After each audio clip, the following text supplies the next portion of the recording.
But in your opinion, what is the role of fear as far as like personal growth and development? I know I kind of touched on it a little bit by saying you just got to do it, but what are some other things? I guess, I mean, it depends on the fear again. Professionally speaking, I think fear makes me prepare better. In the case of presentation, what made me do was, okay, I need to take a training. If I think I'm not good enough to go on a, why don't I go and do some training and figure out where I can get better? Or if I don't know a topic, I do more research about the topic, or I look for people who know more about it. So it makes me do something towards that fear. I think other fears are more, well, again, it's a similar concept. I think it helps you make changes in your life that will prevent that fear to be stronger than it actually is. Like if I'm fearful of being alone, I can do a few things here. It's not a guarantee, but I can do things right now in my life, like cultivate my friendships and my family relationship so that I'm not alone when I'm old.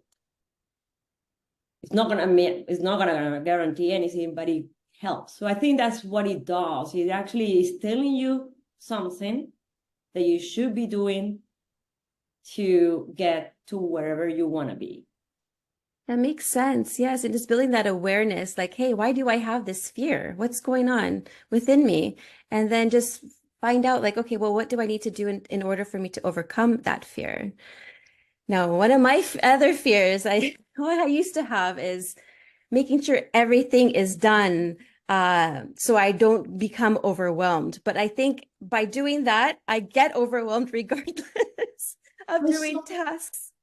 it's so funny. I just had a conversation exactly about that with someone who was asking me about belief that we have.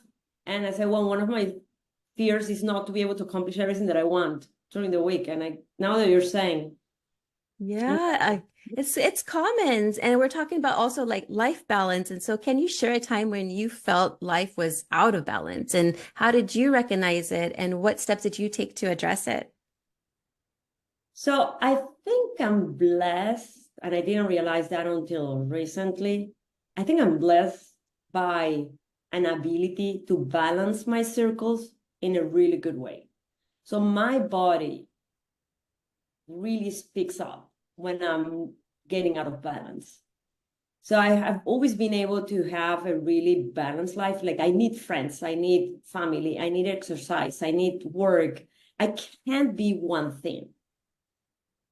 And I I mean I obviously I have read things, I have done other things in life, but I think it's very internal in me to find ways to stay balanced. It's just I start getting sad when something is unbalanced in my life. Like if I'm not working, then I start getting anxious because I'm not working. Or if I'm working too much and I haven't seen my friends, I really get anxious. So I start reaching out to friends. But not only I recognize that I'm getting unbalanced, but I also take action. So I was in a session with my therapist last year, and he says, you got to realize that you have a really good thing inside of you. I mean, this is a good way of balancing yourself. So